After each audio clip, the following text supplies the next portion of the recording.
welcome to the Shakedown. My name is Ryan Forbes, aka Rainforest, and I'm here once again with my co-host, Malone. Say hello to the folks out there, Malone. Hello, folks out there. He has finally gotten his technology and other stuff together so that he could be here and join us. And my knowledge of science has now expanded to the realm of cell phones and tablets, to the point now where I can communicate once again on the Shakedown. Hopefully I sound a little bit better than I did the last time you heard me. I hope so. And please let us know too what you guys think of the sound since the last time he's been on the show, because we're hoping that it has improved. Maybe not dramatically, but hopefully it's an improvement since the last time he was on the show. We bought an expensive microphone that did absolutely nothing. We're hoping it did something. We're hoping it's doing something right now. We don't know exactly what it's doing. It has a red light on it. It blinks. It does blink. So today, much as it. Well, today, since we have Malone on here, I figured we were going to talk about something that we couldn't really get into without Malone's expertise, which is the different types of units that are out there and the different security levels. Because Malone has actually been on different types of units with different security levels. And I have not. I've only heard stories about these units and can only go by stories. But Malone has a bunch of his own stories and a bunch of his own experiences on these units and can talk about them. So in Texas, there's basically there's really only two types of units.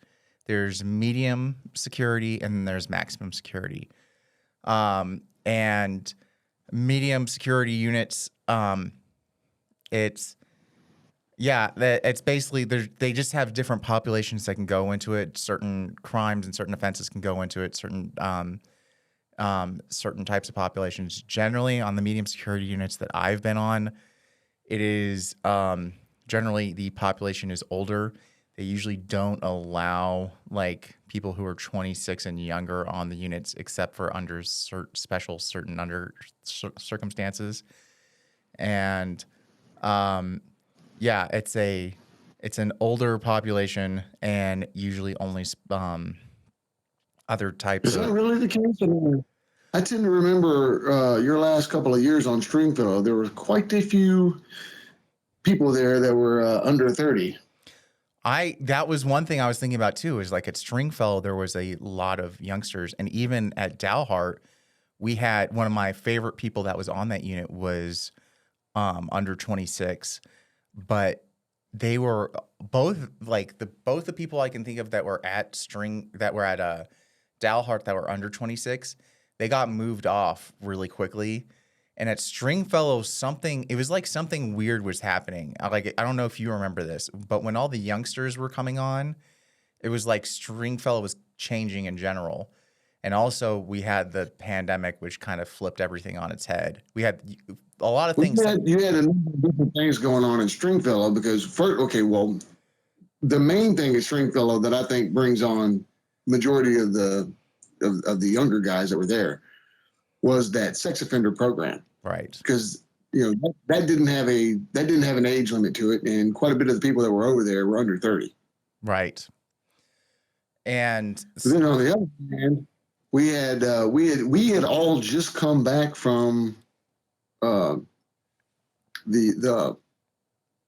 evacuation from the Hurricane Harvey thing. We'd been gone for, I'm talking about the Jewish program that was there, had been gone for 6 months or so or more. And we were brought back. When we were brought back, the demographic on the unit had dramatically changed because they, of course, shipped all the other guys off. They were scattered throughout Texas. And the people that they brought in were from I think they were from what it was, the Larry Gist unit, which was it's just like a state jail type of thing, or a holdover facility. It's one of those places where they stage a large number of inmates until they can get them to a more permanent place. Right, and that's when I came 'Cause in. I got moved in after the hurricane is when they moved me over. right, you got there right after the hurricane thing, and so you didn't know what it was like before the hurricane. Right. You didn't, but the population was older before, other than the sex offender program. It was noticeably older. Then after that, though, they had it had changed dramatically. I mean, it was a completely different unit, which is interesting to note that the age difference of prisons, whenever you're talking about like the classification system, and they send older inmates to populate one particular unit, within the culture of that unit then dramatically changes. You go out to the rec yard before the flood, and it was a pretty laid back affair. After that, there was like some pretty serious tension going on out there. That's absolutely true. It and I remember that was a big thing, like even I mean like COVID especially, there was a bunch of like that whole shift around and everything everything going on after that. It was a whole big change up. I know right after the hurricane, they moved me out to Ramsey and then eventually over to Stringfellow. And Ramsey said the exact same thing. They said like it was like half of the population had changed when I went to Ramsey. And they said that the whole vibe on the rec yard and everywhere had totally changed. And there were a lot more youngsters there too. It's just kind of funny. As just a little aside to that story, I can remember whenever we got off the bus, the whole entire Jewish community came back at one time. And when we got off the bus coming back to the unit, I have never seen prison guards that were happy to see inmates. As these guys were literally like, "Oh man, we're so glad y'all are back." They were hoping it was the beginning of switching over the whole unit, because they had a really rough time with dealing with those kids. They did. It was pretty funny to see us coming back and see all these Nigerians like just smiles on their faces, telling us how happy they are to see us. That is crazy. That's a surreal scene. Even the major was there. The major was like, "Man, maybe I finally can get somebody to do some work around here." That's hilarious considering how upset they get whenever they had to do something for one of our services. I know it doesn't. I mean, sometimes you get caught in some scenarios in prison where it just makes you scratch your head, and it's just it's reality flipped on its ear. It's weird. Right.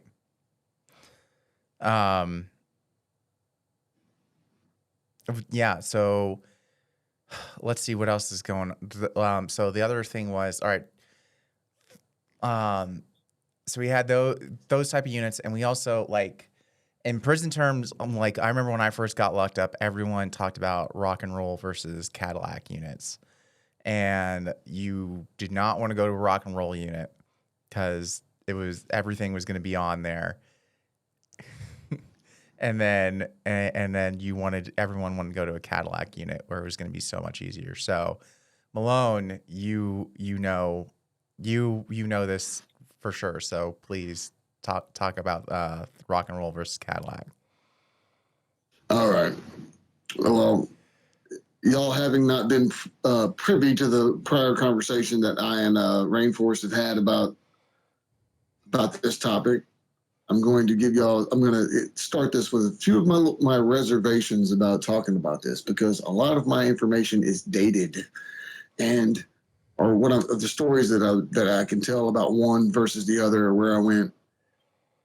You're talking about a lot of these places was in the early 90s or in the early 2000s, and TDC has been through a lot of changes. They've always had classification rules in TDC. They just haven't always adhered to them. For the longest time, they just had a warden or a classification. People just had free reign. They could do whatever they want, and there was never any consequences to their misclassification of anybody. They could put anybody wherever the hell they wanted to. And they could always claim security or something like that, whatever they wanted to claim to get away with it. So, me being 18 or 19 years old, whenever they sent me to actual prison from the county jail, nowadays they would have sent me to a youth offender program. They have a program set aside on the Clemens unit in Brazoria County, which is for juveniles that have been convicted of or been certified as adults and then convicted as adults and sent to actual adult prison. They don't really send them to adult prison anymore. They send them to this program where they're all where they're by themselves because of the history of abuse that TDC has had, specifically of those kind of that category of inmate. So they didn't care about that. Matter of fact, they wanted all the bad stuff to happen to you that could happen to you whenever I first came to prison. They felt like, we were coming out of a day and age, TDC was coming out of the day and age of the building tenders. And they were building, they had a massive prison buildup at that time. So they went from having like 50 units to having 150 units in a very short period of time. And their mindset was still the mindset that they had from the revolving door years whenever people didn't do that much prison time. They made prison extremely rough because you weren't going to spend a very lot of time there. So, your 2, 3, 4, 5, 6 years that you might spend in prison for whatever crime you may have committed, they wanted it to be a real shock to your system so you'd never come back. And vice versa, you weren't going to spend that much time there doing it. But then whenever they changed it all up and they changed the rules and they made it to where everybody that they sent to prison was going to be doing a ridiculous amount of time, they didn't change the mentality, though, that prison needed to be an extreme shock to your system. Just this violent, lawless place where there was the rule of the jungle type of thing was going on. So the units that they sent, especially whenever and once again, this is another thing that TDC does where they treat juveniles worse than adults. If you're an adult at that time, well, then they wouldn't send you to one of those places. They would give you the benefit of the doubt and send you to a Cadillac farm or send you someplace where you could, because they assume that you're calm and laid back and everything after a certain age. But they assume the opposite of you if you're very young. They assume you're going to be a problem to them. So what they wanted to do was send you to these gladiator farms where they can get that snot beat out of you on a regular basis, and they can, people are constantly trying to rape you, constantly trying to extort you for money. Extortion was the biggest thing. That was the number one crime of prison whenever I got there was extortion. And as soon as you get there, somebody's going to, people cannot wait to rush to be the first one to try to extort you. It was literally so prevalent that there was just this mad rush to every new guy they got there to see if they could be the first one to extort them out of their money. Are you going to pay me for protection? The protection racket is what it was. And so if you say, no, you're not going to protect, then you are going to face a gauntlet of fights, which is what I went through. So the first unit I went to was Beto 1. Beto 1 is one of the gladiator farms that he's talking about. That Rainforest is mentioning. That's what they call it, gladiator farms. And in the early 90s, what you did there, whenever you were a teenager sent there, is they were going to put you in the fields. You're going to do extremely harsh physical labor, they literally woke you up at 4 o'clock in the morning. At 4 o'clock, if you didn't go to breakfast, that is.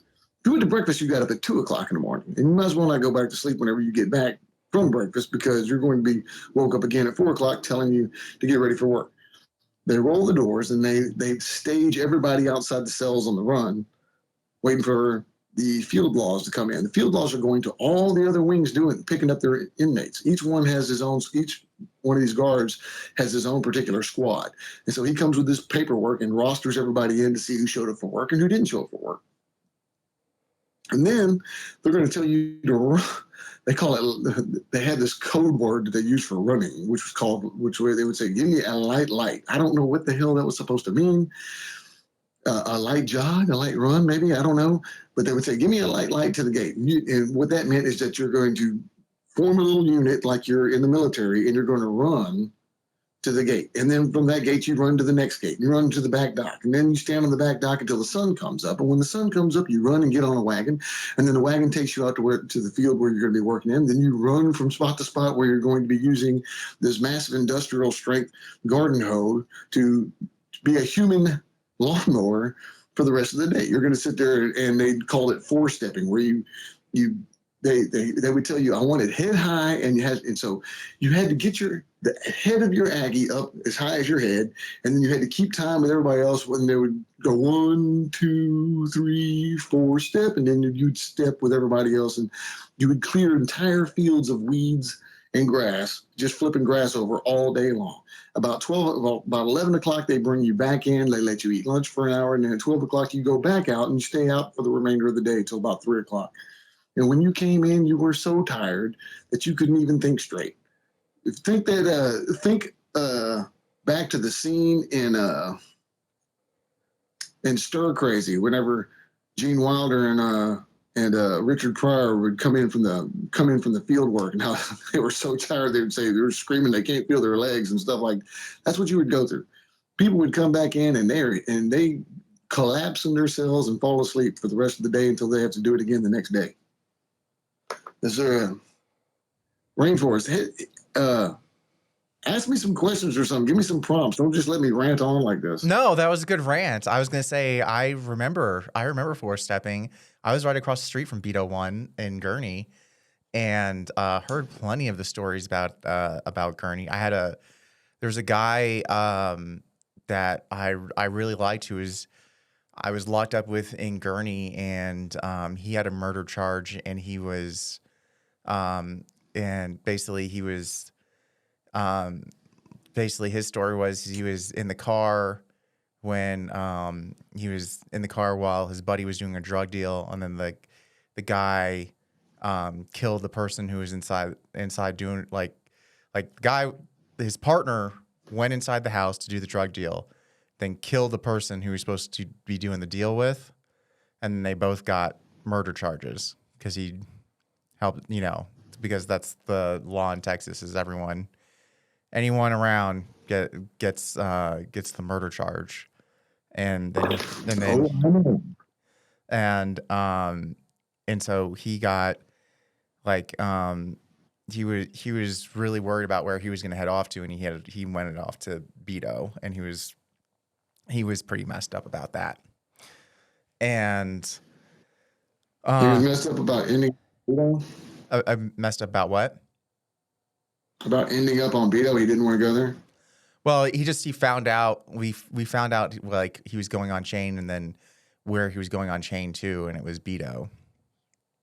It just so that's where that was his unit that he was assigned to. So, and we had already while I was there, I remember there were helicopters. There'd been riots and stuff like that at Beto. Since it was across the street, we could see everything going on, and see all the stuff going on over there, which happened pretty frequently. Even when I was there in 2015. So, it was not Whenever a good place.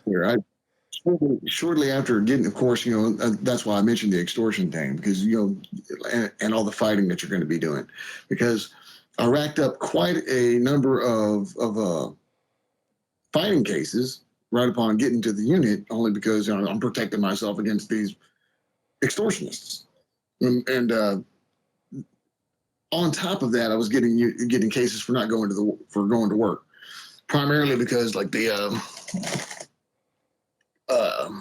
first, I remember the first day that they took us out to those fields was I hadn't been in the sun for any kind of period of time for over 2 years at that point. And I burn. I mean, I'm talking about. I've already. I mean, rainforest knows. I have the worst skin in the world when it comes to the sun. I cannot. I don't. I do not tan. I do. If you're seeing my face right now, you're seeing how pale I am. There's a reason for that. I'm a. I mean, I burn like a vampire in sunlight. And so that first day that they had me out there, I had blisters on the backs of my ears from where the sun was hitting me. I was bad. I was barbecued. I couldn't even the first day it didn't really bother me so bad, but then whenever it got really worse, I couldn't even sleep because I'm laying in my bunk. And if I turned my head one way or the other, the back of my ears were going to hit my pillow. And it was extremely painful. So, I mean, I couldn't make it to work the next day. So, they came to me and they wrote me a case and all that. And I told them, I said, man, I'd love to go to work, but I can't. I am so burnt up right now that I cannot take another day of that sunlight. And of course, that didn't matter. I mean, the cases still went through. And so very shortly after that, I went to medium custody. And I had to go through a gauntlet of fights on medium custody. Uh, uh, people were coming to me. Oh, we went. The blacks wanted to test me. The Mexican. It's a race thing too, by the way. They come to you in groups, and the blacks always get the first because they had the majority of the numbers back then. So they were the first one to be able to try you, and then the Mexicans would try you, and then after that, the white guys would try you to see if you're going to if you're weak, and they can extort you for money or whatever they can do to you. So after going through that on medium custody, then right after that, the number of cases that I had, I was still going through some of these. I still hadn't been to court and all that, or getting my punishment for. I'm trying to condense a very long story here, so please bear with me. So I was out there in the fields one day, and I had gotten into it with one of these field laws that started. Had got the I'm not even completely sure how it got started, but it had something to do with an axe. I was supposed to be chopping trees down, and they gave me a pair of goggles that were so cloudy that you couldn't see through them. And they're supposed to be safety goggles to wear over your eyes. And so I rested them on my forehead and just started chopping the trees. And so they came over there and started yelling at me about this. And so I put the goggles on, and of course I couldn't see the tree, and I completely missed it. And so then they started yelling at me some more, and they thought that I had said something back to them, which I didn't, but they got it in their head that I did. So they set me up the next day when I went out to the fields. They put me in the highest custody level squad, and I got jumped on by a group of guys coming back in from that squad, going to lunch when we were coming in for the midday part. And like five guys literally were beating me up at one time. Whenever they got done, my field law told them, "Hey, y'all go ahead and go to chow." And they wrote me a disciplinary case and say for assaulting an inmate that wasn't even there. It was kind of funny because when I went to court, they had the statement from the inmate that I supposedly assaulted, and he was like, "I know inmate Malone, and inmate Malone has never assaulted me. He's never touched me. He's a friend of mine, as a matter of fact, and I don't even know what y'all are talking about." And they still found me guilty of this assault, and so they sent me to close custody. So I go to close custody, and the first day that I am there on close custody, I get beat up so bad. I had to fight three white guys back to back. I had to go to the cell, and there was three white dudes up there waiting on me. Now I was 19, and I weighed 139 pounds. I was a toothpick, and I went into the cell, and they had the first guy. His name was Sonny Reeves, and he was huge. And the other guys in there had nicknames like Baby Huey and all that. They were even bigger than him. And these three guys beat me so mercilessly that I had to go to the Free World emergency room. They had to put me in a van and take me to the actual Free World hospital. The infirmary couldn't even do anything for me. I was so badly concussed, and they thought both my cheekbones were broken at the time. Turns out they weren't. My nose was badly broken, but not my cheekbones. And they were just really swollen. The back of my head had been busted open from hitting the wall and everything. And I had such a concussion, I couldn't even stand up straight. Every time I stood up, I'd get dizzy and want to throw up and all this other stuff. It was horrible. So that's a good example of what goes on back in the early '90s on these gladiator farms. That wasn't the only one I was on, and it wasn't as. I mean, I have similar stories about after that, they shipped me to, whenever I got back from the hospital, they put me in on a transient. Yeah. Huh? No, yeah, let's cut it right here because we're running out of time for this episode, but I think what I want to do, let's we'll continue it in the next one because we're as I said before, we're doing a bunch of these episodes back to back, and then since we've got Malone here, we're going to do a bunch of Malone episodes back to back too. So everyone can look forward to seeing Malone's lovely face here in the coming episodes. And yeah, so we'll talk. Yes. And yeah, so please come back. And once again, the reason we just bring up this topic and bring up all this stuff at all, and like Malone's story is like, yeah, there's no rehabilitation going on here. As talking about working in the fields, talking about these different security levels there's no healthy benefit to it. And once again, as Malone just talked about, is like it ends up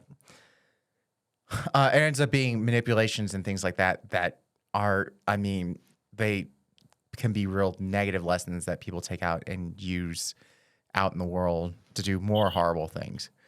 But anyway, questions, comments, please add them, send them our way. And thank you for listening to the show, and we can't wait to have the next one. We'll talk to you soon. The Shakedown was produced at Longmont Public Media, and our theme song, Shakedown, was brought to you by Envato Elements. If you want any Shakedown merchandise, or you want to support the show, you can go to waywordpress.com. That's WAYWORD press.com.